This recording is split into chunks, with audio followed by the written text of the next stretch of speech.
where we are continuing our study of characters in Scripture, and specifically, we're looking at characterization in the book of Ruth. Now, we have a lot to get through tonight. We're going to try to get through 2 chapters in one night.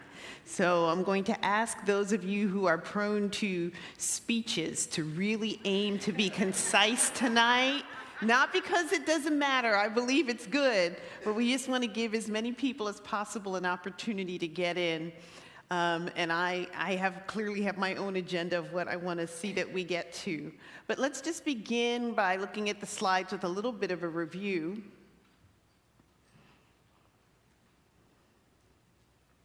Thank you. So we're looking at the fact that the Bible uses characters and characterization. So what we want people to get their heads around is that how the Bible expresses something is just as important as what the Bible says, and that sometimes the what is actually in the how. All right?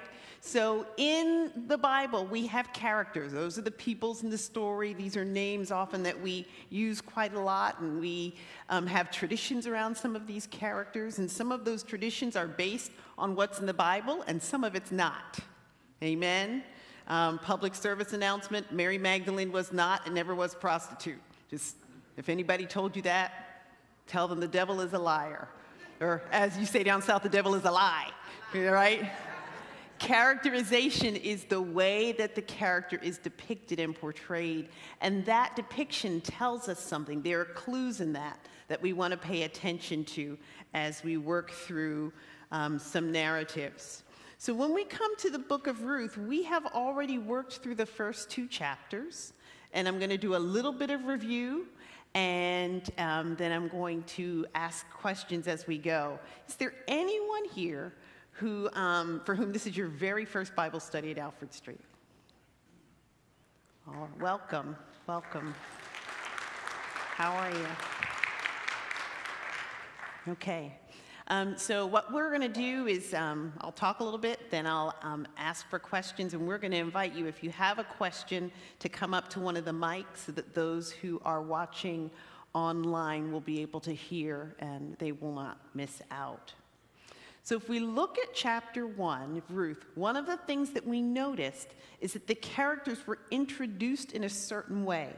So that we begin the story with a certain man of Bethlehem in Judah, so that the first thing we get about the man is where he's from.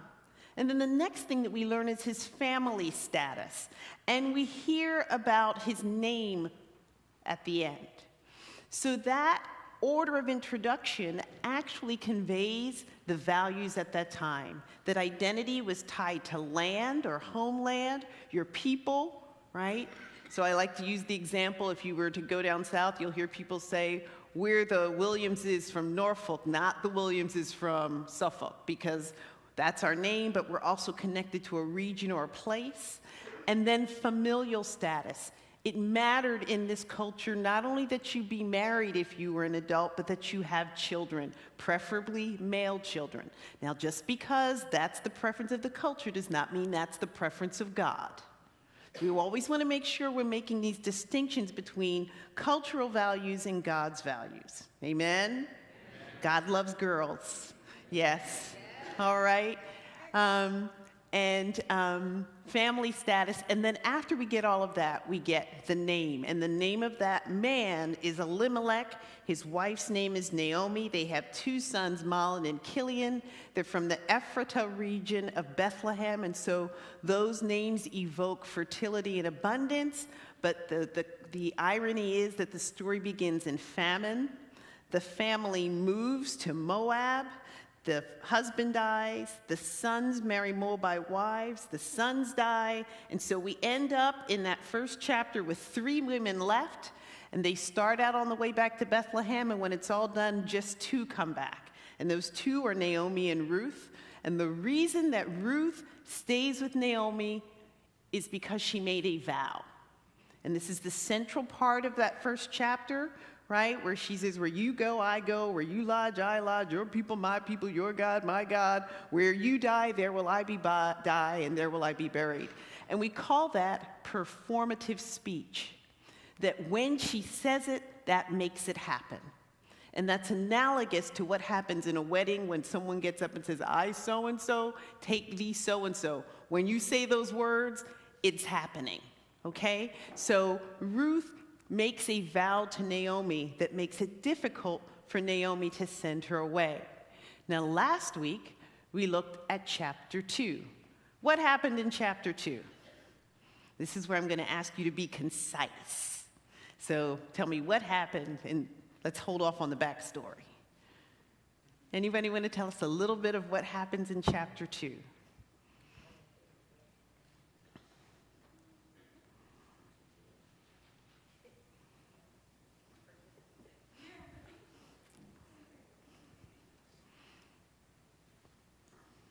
Ruth gleans. Yes, Ruth gleans, good. I like where you're going, Rodessa. All right, what else happens? Ruth meets Boaz. All right. Boaz likes Ruth. Okay, now hold up. So on what basis do we say that Boaz likes Ruth? What makes... Tells the people in the field to leave extra grain for her to be able to pick up because he notices that she's gleaning in his field. Okay, so he extends favor to her. Okay, any other hints?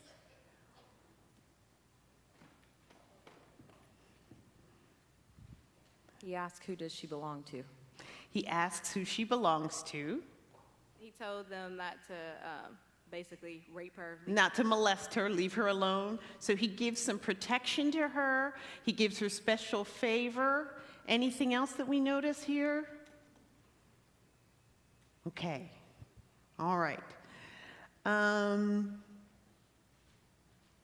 Okay. Let's leave it there for a second. Well, the other thing we remember, if we think about it, is he talks to her for kind of a long time. And she talks to him for a long time. Which is, it's a lot of words for people who just met and are very different social status. So that would be something that would have been kind of irregular, all right? And there's one other thing he does that really matters in chapter 2. When he first speaks to her, what does he say? Let's see, it's in verse 8. What does he say? He says, now listen, my daughter. What? My daughter. So why would he call her that? Because she's not his daughter.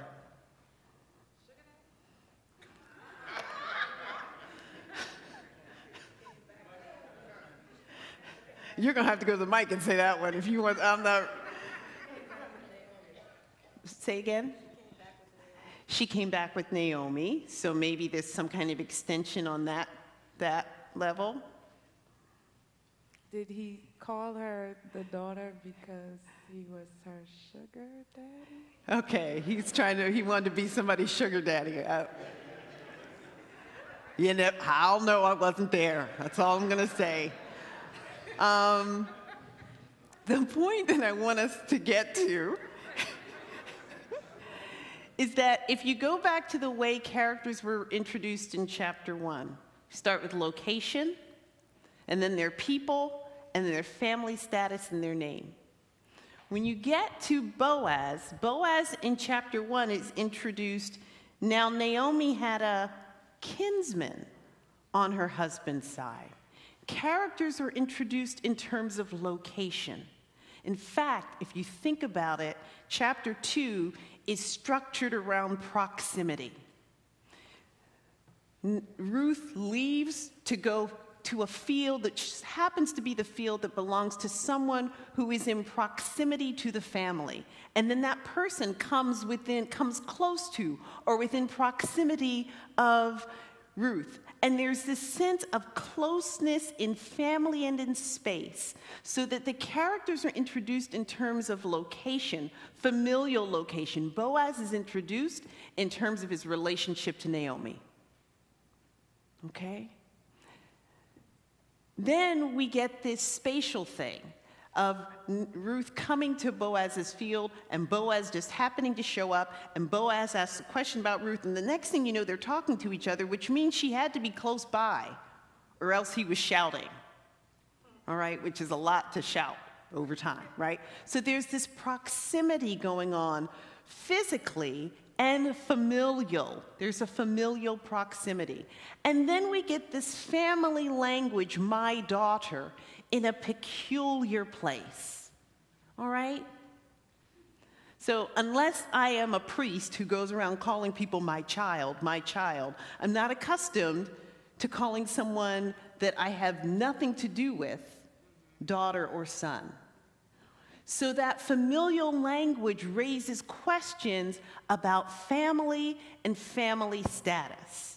If you call somebody who has absolutely no relationship with you, or even no kinship with you, nothing in common with you, a family name or a term of endearment, anyone listening would say, why did she call him that? Who is that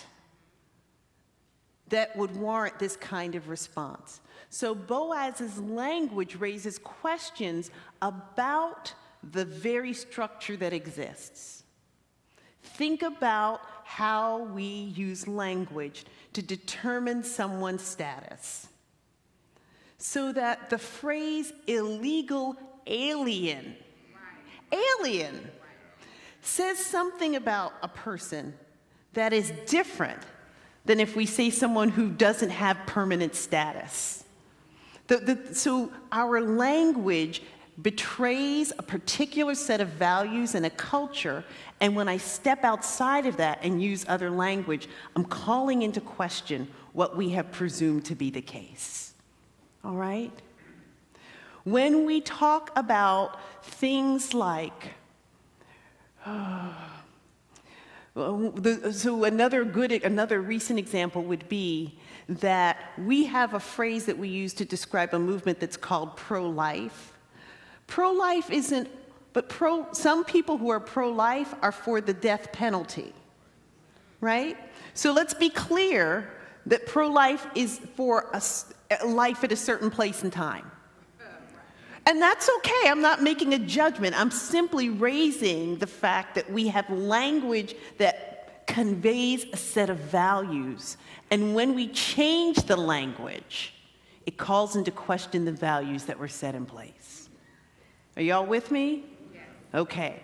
So, familial language raises questions, and my question then is, when Boaz calls her my daughter, is that performative speech? In the same way that when Ruth says, I'm your people, when Boaz calls her my daughter, is he saying, we're family? From this, because I say so. And is being family that simple? Is it as simple as making a decision that the person that we deem as other is no longer? Okay? That's the question that gets raised by Boaz's speech. The other thing we notice in chapter 2 is that Ruth's behavior causes her to be seen as something other than a Moabite. That it is noted by the supervisor that she came and she asked for work and she's been working hard and she hasn't stopped the whole time. And if you are American and you have that work ethic, that sounds to you, that kind of gets equated with goodness. We give some virtue to working hard. So we hear that in our context and we say, okay, those are things that make Ruth a good person. And I raise the question as to whether it is the case that his acknowledgement, or the supervisor's acknowledgement of her and her praise for all that she's done that's good, is an example of exceptionalism, where we say something like, we don't like Moabites in general, but Ruth is different, right? And many of us have been experienced this kind of exceptionalism, so that on your job, somebody might say, well, you're not like the rest of those. I'm not making this up. This is true. And so there's a way in which exceptionalism can open a door for you. The question is, what happens on the other side of that? All right? So are you content to live in that place, or are you going to open the doors wider or help to expand people's perspectives so that they begin to think differently or redefine what it means in this instance to be a Moabite? We doing okay? Any questions about anything I've said? Okay. The other thing we encounter in Ruth chapter 2 is the phenomenon of gleaning, which has been brought up. Thank you, Rodessa. You did that so beautifully. Ruth gleans, which is a commandment that is given to the Israelites in Leviticus and in Deuteronomy, where they are told when they harvest not to take everything, but to leave some behind for the people who are in need, for the widow, for the orphan, for the alien, for the foreigner. All right? So we have these commandments that say widows, orphans, and outsiders should have some provision. But, and I didn't make a slide for this, you're going to have to write this down. Deuteronomy 23, 3-4. Deuteronomy 23, 3-4.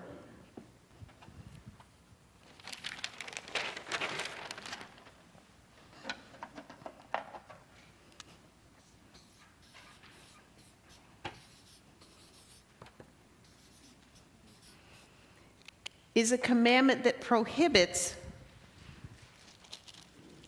the Israelites seeing to the well-being of Moabites or Ammonites. No Ammonite or Moabite shall be admitted to the assembly of the Lord, even to the 10th generation. None of their descendants shall be admitted to the assembly of the Lord, because they did not meet you with food and water on your journey out of Egypt, and because they hired against you Balaam, son of Beor, from Pethor of Mesopotamia to curse you. I'm going to keep going. Yet the Lord your God refused to heed Balaam. The Lord your God turned the curse into a blessing for you, because the Lord your God loved you. You shall never promote their welfare or their prosperity as long as you live. So I made the case last week that there's a conflict here, because on one hand you have God saying, leave grain for the widow, the orphan, and the foreigner, and Ruth qualifies for at least 2 out of those 3. And we don't know whether or not she's an orphan. And then we have this other commandment in Deuteronomy that says, except for the Moabites and Ammonites, you're not going to see to their welfare. How do we now mitigate between what could possibly be construed as conflicting commands from God? And one recommendation I want to have is a lot rests on what category we place Ruth in. Is Ruth a Moabite, or is she family? Which then raises the question, which is why I raised the question about exceptionalism. Is this entire story just about Ruth? Or is this story about anybody who falls into that category? That we have a way of othering people or setting up these constructs that decide who's in and who's out. But family trumps all of that, right? So here we have an example of someone who is the despised outsider. But in chapter 2, when Boaz calls Ruth daughter, he changes the narrative. When he calls her daughter, he changes the narrative. When Boaz calls Ruth daughter, he introduces a different set of values. Okay? When you are driving or walking and you encounter a homeless person who's not pretty, who looks like they have had a pretty rough life, looking in their eyes makes all the difference in the world. And you make a decision when you come up on somebody whether you're going to engage their humanity and acknowledge that that really could be you. Yes, God. Right? Or if you say they are a, and fill in the blank. When you call someone daughter, when you say this person is my family, it changes the whole narrative. Okay? Now I'm going to push it a little bit further and make us really uncomfortable. When somebody at church does you wrong, low down, dirty dog wrong, and you feel justified in dismissing them and ignoring them because you can cite, one of the disadvantages of growing up in Christian school, I went to Christian school from kindergarten to 12th grade, I got a scripture for everything, and not always good, which means if someone does you wrong, you can call this scripture and that scripture, when that's not what we're called to do. That person is my brother. That person is my sister. Okay? And how does that change the narrative?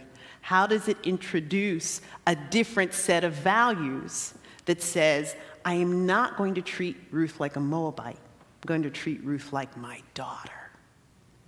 Now go back to the value system that I set up in the beginning, because here's where you, to the extent that a patriarchal system is not the way you want to live necessarily. You don't want to live in a world where men matter more. I don't want to live in a world where men matter more than women. All right? But in this culture, one of the things that comes out is that a father's honor is at stake in taking care of his daughter.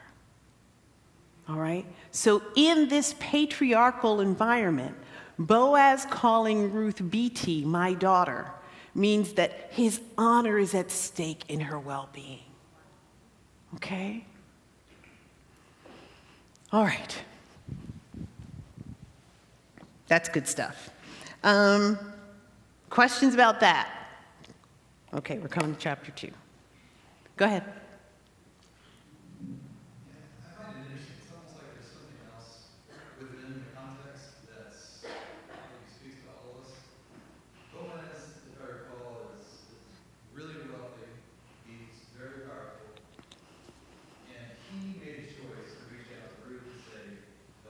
Mm-hmm. His workers, one of his staff, supervisor, probably would not have carried the same weight, right? That's right. And so, it's almost whatever situation we find ourselves in, there may be somebody more powerful than us, or there may not be.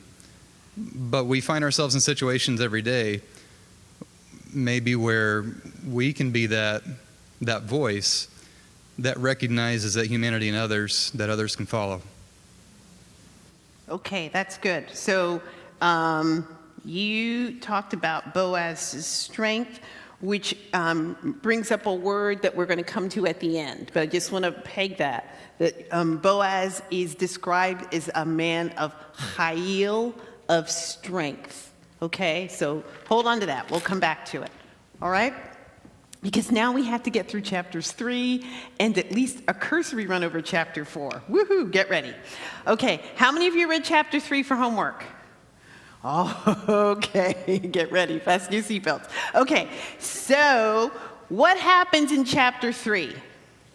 The facts and nothing but the facts. I don't want any color commentary. I don't want, well, she was thinking and he was thinking. What does the text say happened? Somebody, all right, come on. Naomi tells Ruth to dress up and go and sit at the feet of Boaz at the threshing floor. So Naomi tells Ruth to get dressed up. Yes. Okay? It doesn't say gussied up. See, here we go already. Stick to the story. Tells Ruth to get dressed. And so when the reason you say gussied up is because what else does she say about getting dressed? What is it? No, what does it say? Take a bath, because they didn't take baths every day. Okay. Perfume. Thank you. Put some lotion on those elbows and those knees, right? Put oil and your best clothes. I know I'm working with you, okay? I'm working with you. All right? She tells her to get dressed up, And then what does she tell her to do? Go to the threshing floor. Does anybody know what the threshing floor is? All right, it's where you separate the grain from the plant itself, all right? So threshing floors were usually at a high elevation, all right, so that you get this nice wind going. It is a place that come to the mic. Oh, I thought you were trying to say something. Okay. It's a place that's associated with fertility.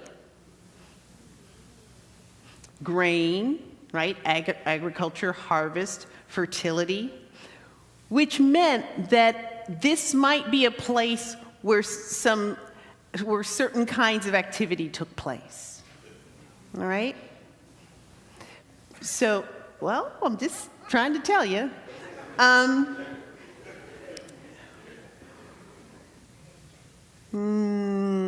Okay. She tells her to get dressed up, go to the threshing floor, and then what? Hide until he goes, all right, he goes to sleep, but before he goes to sleep, he has to eat, he has to drink, and does it say anything else? Be in a contented mood. Okay, it's all right, so don't hide out. Wait till he eats and he drinks and he's in a contented mood, and then what? And then what? And then what? And he will tell you what to do. Okay, so Naomi gives Ruth this series of instructions. And Ruth says, okay. Well, she says, all that you tell me I will do. All right? So then what happens? She goes down there, she sneaks down there, she watches him. Then what happens? She uncovered his feet. She laid down. He notices her. Ooh, slow down. What happens? He wakes up. It says he wakes up suddenly, right? And then he says, Who are you? it's dark, right? It says at midnight, so look, second half, verse 7, when Boaz had eaten and drunk and was in a contented mood, he went to lie down at the end of the heap of grain. Then she came stealthily, uncovered his feet, and lay down. Then it says at midnight the man was startled. It doesn't say by what. It's passive voice. He was startled. Could have been a dream. Could have been a wind. Could have been anything, right? He turns over, and there lying at his feet was a woman. And he said, who are you? And she answered, I am Ruth, your servant. And then what does she say? Spread your garment over me. Why? So when she asks him to spread his garment over her, what is she asking? Protection. All right? Covering. All right? So she's asking for, she's proposing. She's saying, because I'm next of kin. What does he say to her? That's not what he says yet. What does he say next? Verse 10, may you be blessed by the Lord, my daughter. This last instance of, there it is, of your loyalty is better than the first. You have not gone after young men, whether poor or rich. So now we know Boaz is not a spring chicken. All right? Okay. But he's... Remind me next time I teach Ruth not to let you come, Deacon Bender. Okay. And then he says, and now do not be afraid. I will do for you what you ask. Why? Everyone knows you are a worthy woman. But now, though it is true that I'm a near kinsman, I'm not the closest. So they are negotiating the terms of Levirate marriage. All right? In the darkness. All right? So Levirate marriage, come. So while you're coming, I'm going to finish my sentence. Levirate marriage is a practice that we have in the ancient world by which A woman who is widowed and childless will marry the next closest male relative for the purpose of acquiring an heir. Women could not inherit property. And so if a woman is widowed and childless, she needs a son to inherit on her behalf. And so often what would happen in a levirate marriage is that a living relative would have a child with the widow, so they were married, but after the child was conceived, she would go live with her child and he would go back to his family. So that is what's the part of the negotiation that's happening here. Yes? I thought you were going to cover it in chapter 2, but I think it's critical that this is brought out about Boaz and what he thought about her. He pretty much been following her like on LinkedIn and Facebook before a lot of things worked out. Yes, that's He true. basically said that, he admired the way that she had stuck with her Yes. mother-in-law, and she left all her belongings, all her nativity behind. Yes. He had given her a really significant bit of rap before all of this other stuff came about. He showed respect, and he said he admired her deeply, and that's why he was doing all the things that he could do for her. So I just thought that was kind of critical to, Yeah. the next, not to jump from one, but there was some more meat in between. Absolutely. Thank you. Okay, so a levirate marriage, that you would marry the next. Do you have a question? Come on. Quick question. Is this typical for an Israel mother to tell like a daughter to do such things No. in order to get the attention? Well, is it Was that custom or was it So- out of the norm? So what we have is the Bible, and we have extra biblical material that sometimes explains customs and laws from neighboring cultures. So it's hard to answer the question if this is typical, because we don't have a whole lot of instances of this, but we don't have a whole lot of records. So who knows what mothers were doing? I don't know. It is... But there's something interesting about what Naomi does that I want you to pay attention to. Okay, but before we get to that, so he says he's going to negotiate this thing. He tells her to spend the night. He sends her in the morning before anybody can really make out who she is, because she's got this good reputation. Let's not mess it up now. And he sends her home with a gift, right? So just point out a couple of things, and then actually, we've got a few minutes. So let's just talk about a couple of things that happen here. One thing that happens here is that, as Deacon Bender wants you all to know, feet in the Bible is a euphemism. They're not really his feet. It's his genitals, his private parts, that she uncovers. And so now that changes the whole tenor, perhaps, of what's happening in this story. So I can spin this. Calm down, people. I can spin this in a way that is still PG if you would like. There are several ways to make this work. But what we know is that what Ruth does, so here's my PG version. What Ruth does is make Boaz vulnerable.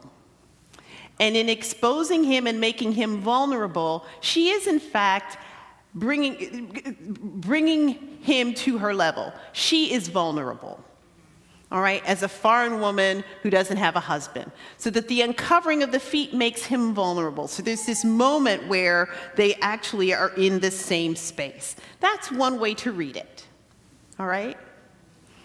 Then there's the R version, and, you could... okay.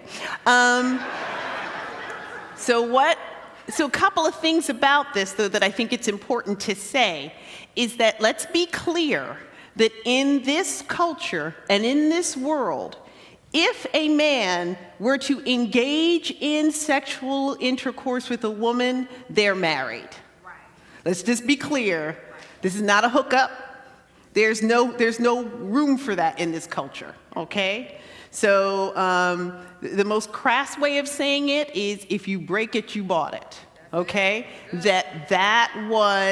So let's be clear that if something happened, then there was already there was a commitment in place. All right? So brothers, don't go out on dates talking about somebody's threshing floor. That's not what's happening here. Okay?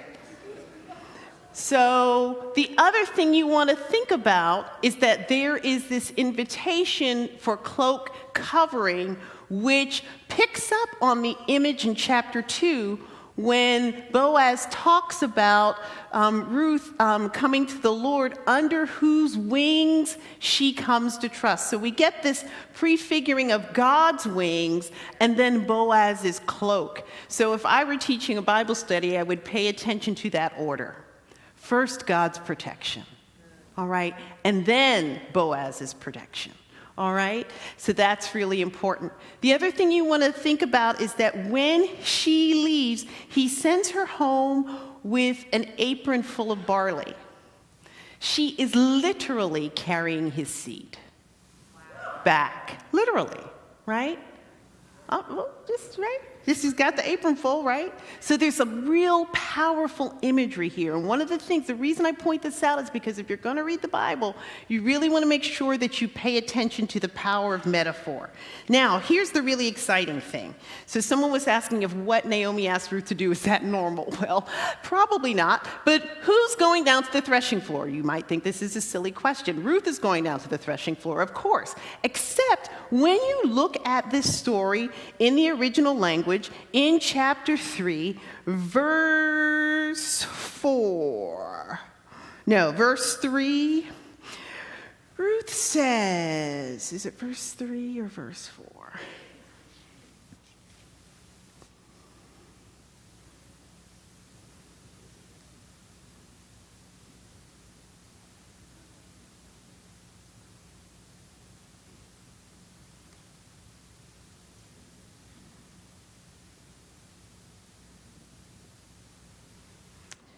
No, yeah, blah, blah, blah, blah. See, verse 3, yeah, now wash and anoint yourself with oil, right? Put your best cloak upon you, and, right, the threshing floor, do not make yourself known to anyone until the man has finished eating and drinking. The place which he lays, make note of the place where he lays. Blah, blah, blah, blah, blah, blah. What am I looking for? Verse 6. She goes Yes. Maybe that's it. Maybe that's it.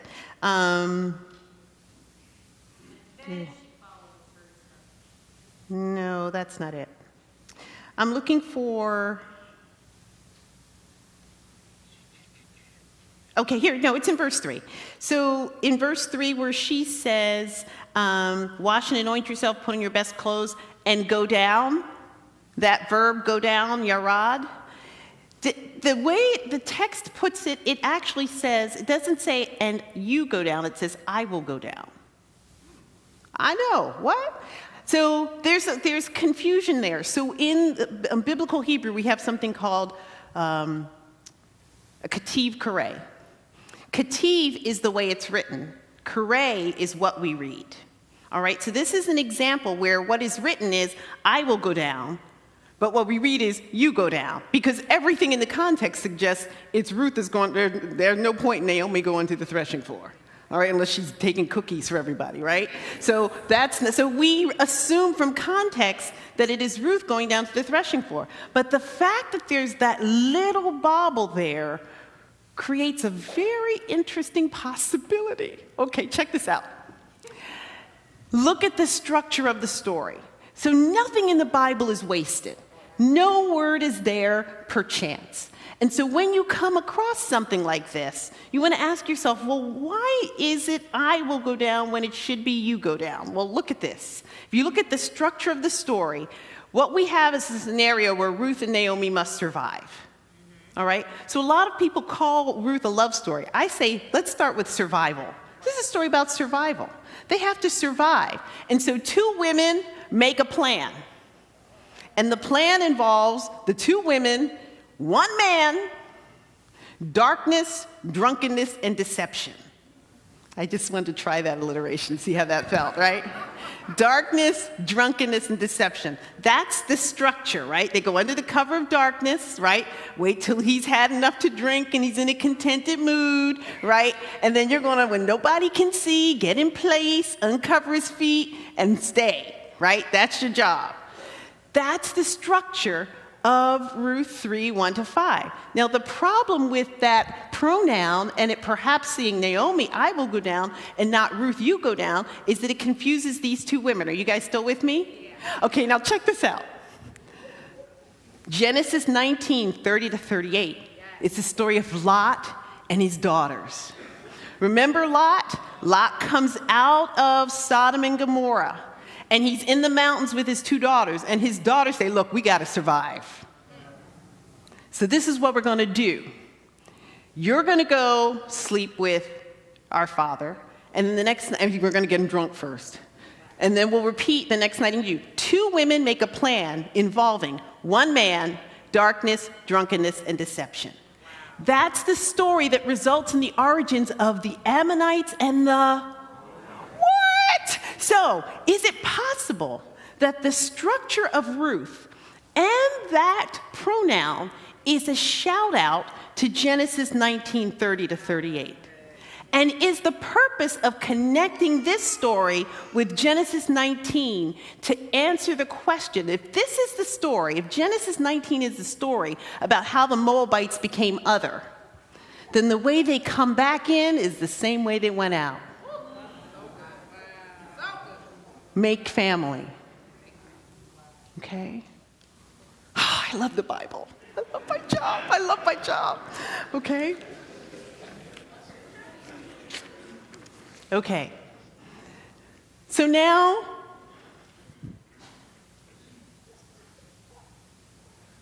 we're going to go to chapter 4. Any questions about this before I go on? Come on.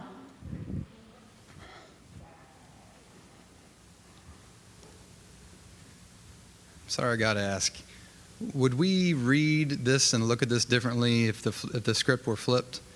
If it were two men and one woman? No. Getting we would read it differently. Getting her drunk and pregnant? We would look at it differently. Yes. Yes. I don't know how else to answer that. Yes. Thank God I'm not teaching that story. Yes? I have a question.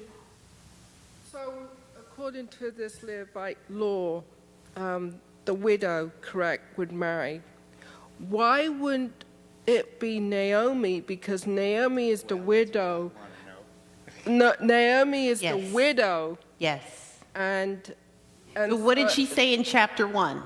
Yeah, because What did she say in chapter 1 why it wouldn't be her? She's too old.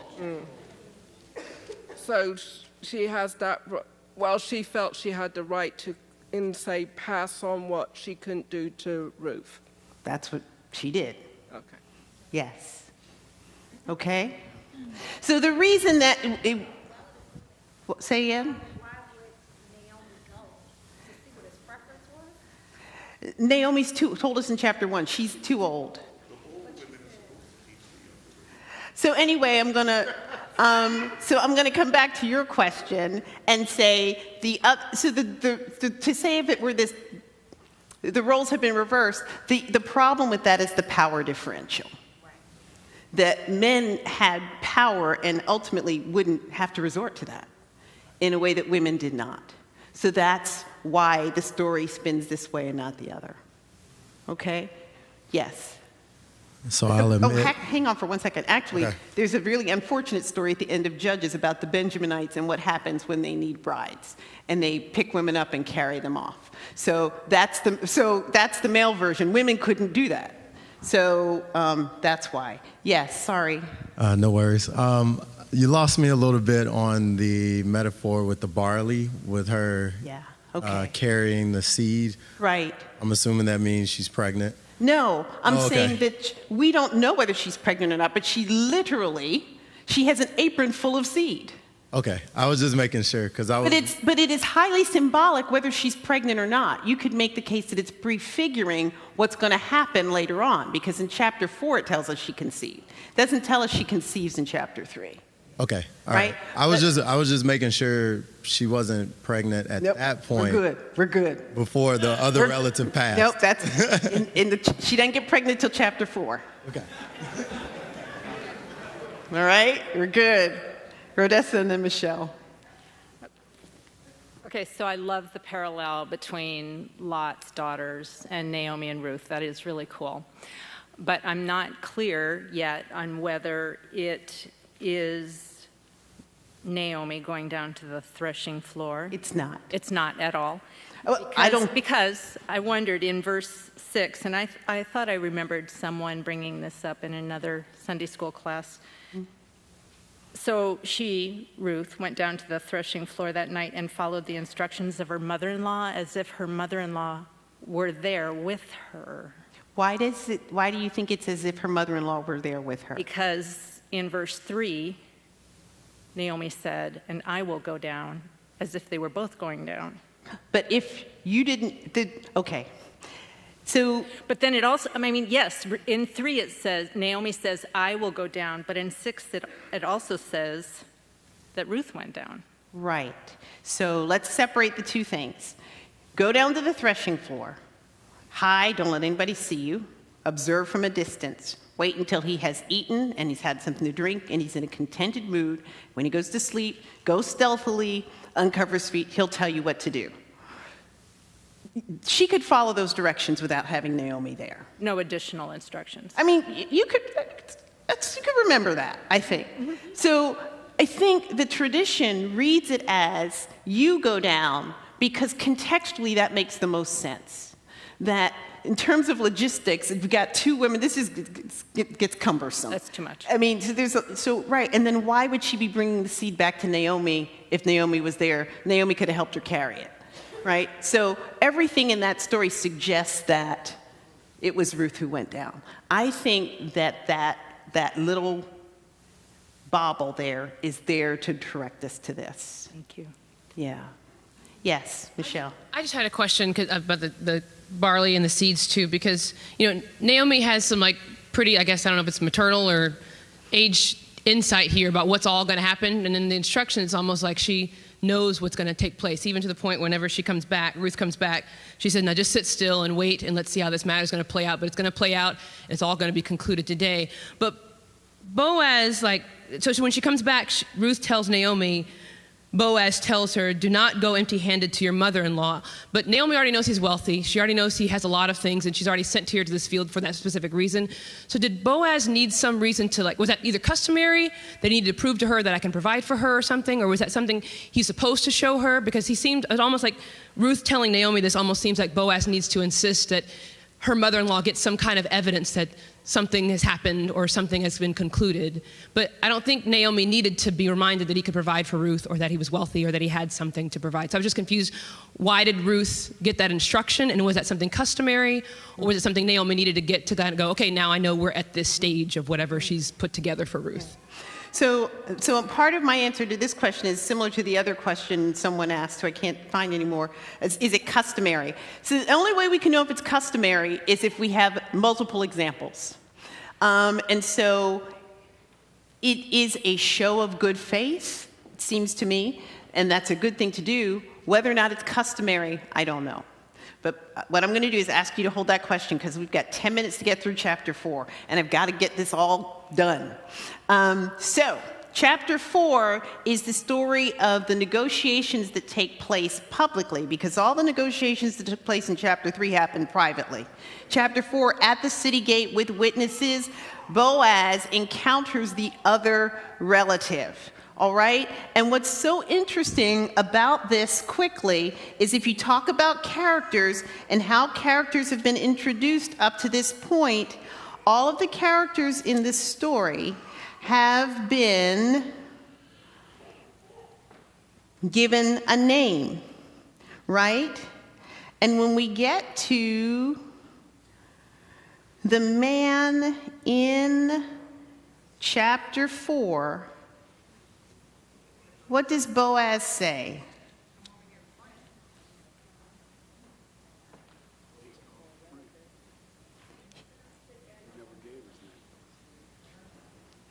Friend. Does anybody have anything else in their translations?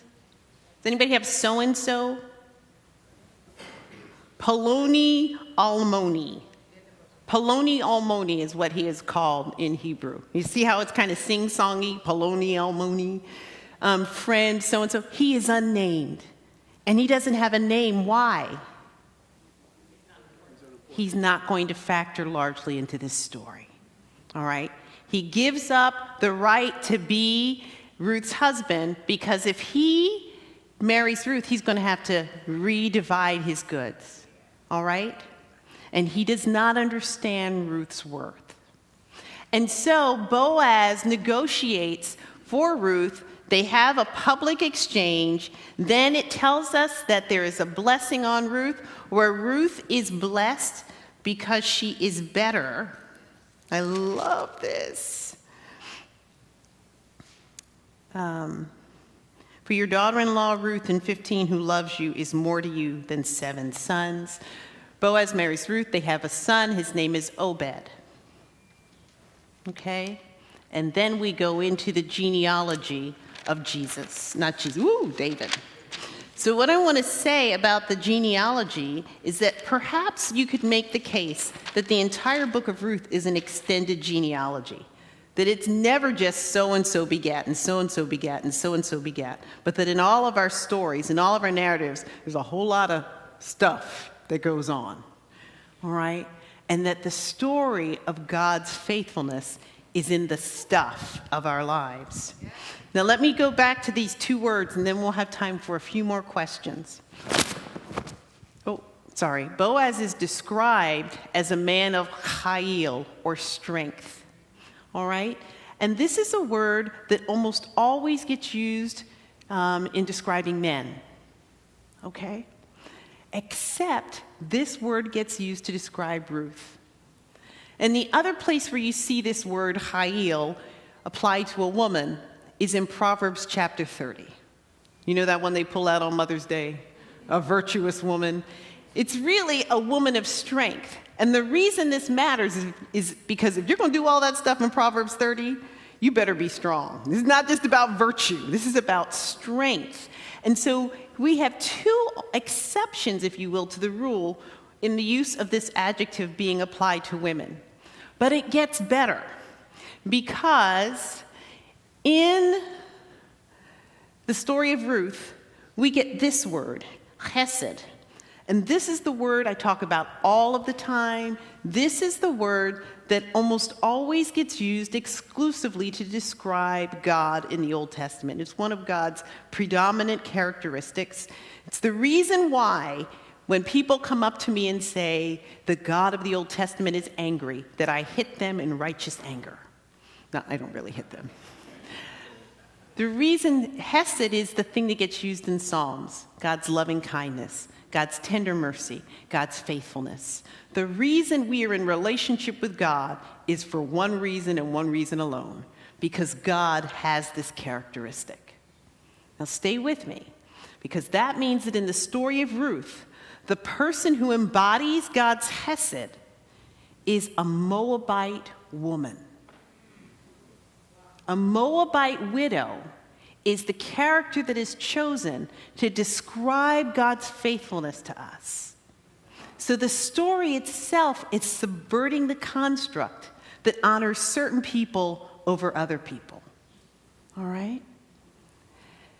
When in chapter 1, Naomi says to Orpah and Ruth, "Go back because I have nothing to offer you," and Ruth says, "I'm going to stay with you anyway." Imagine that scenario and replace the character of Ruth with God and Naomi with us. We have nothing to offer God. And God says, "I'm going to stay anyway." Okay? So we get to have a picture of God's faithfulness that comes to us through this character. What's lovely about Boaz and Ruth is that these are the 2 characters that we see with these characteristics. And You could then make the case that this is a really, really, really good match. Okay? All right. So when you go back then to chapter 1 and Naomi's coming back, remember at the end of chapter 1, and Naomi is saying, I'm all alone and I have nothing, and Ruth is right there, and I'm saying she can't even acknowledge Ruth's presence. So here we want to ask ourselves as we look at the story, when are we missing out on God's power in our lives because of what we name someone? Okay? All right. We have exactly 5 minutes for questions, so I wanted to, yes.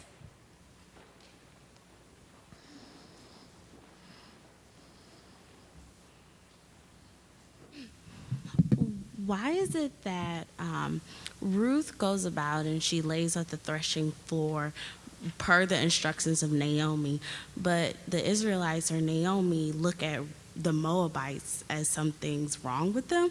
So it's just weird that she told her to lay at the threshing floor, but that's how the Moabites came to be, which is kind of doing something like sexual deviant. So it's kind of like they judge, but then she tells her to do the exact same thing. Okay, stay there because I'm not sure I completely understand it, but in Genesis 19, that's incest. So that's a problem, right? So there is something about that story that is problematic.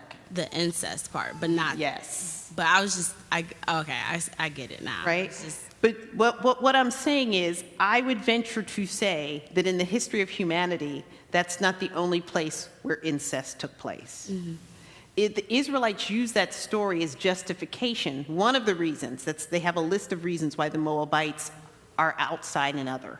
And what I'm arguing is that list of reasons is what we would identify as a construct of identity. So that when we decide we don't like people, we have a narrative we rehearse for why we don't like them, why they deserve our hatred, why they are worthy of our disdain. Mm-hmm. I'm also making the case that alongside that narrative, there are other narratives that we are not talking about.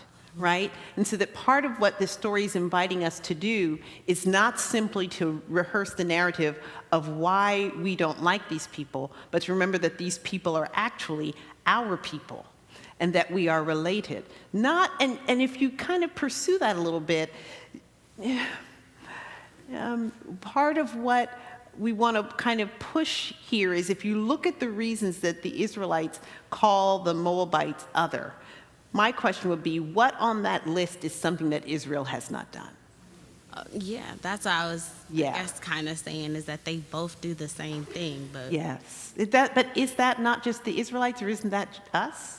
Yeah, that's everybody. Yeah. Okay. Okay. Oh, I'm glad we got that one. Okay. Yes. I'll make it real quick. Since you alluded to the fact that there was a story about how the men of Benjamin went out and got the young girls with the tambourines and all that. You said that that's a very interesting story. Are we ever going to be able to discuss that story about 4 or 5 pages back from where we are now? Not tonight. I know, not tonight. But I don't know. Judges chapter 19 through 21, it is probably the most fascinating story or accounting that you'll ever read in the Bible. I wouldn't call it fascinating. I would have other words for it. I think it is disturbing and problematic. And no, we're not going to talk about it tonight. And if you read it tonight, don't send me 300 emails. Send them to that gentleman right there who opened up that can of worms. All right, we're going to get out of here. Thank you all, and we will see you next week. All right. Oh, the second word is hesed. Hesed, I'm sorry. So this one means strength. This one is faithfulness, loving kindness, tender mercy, all that. Okay?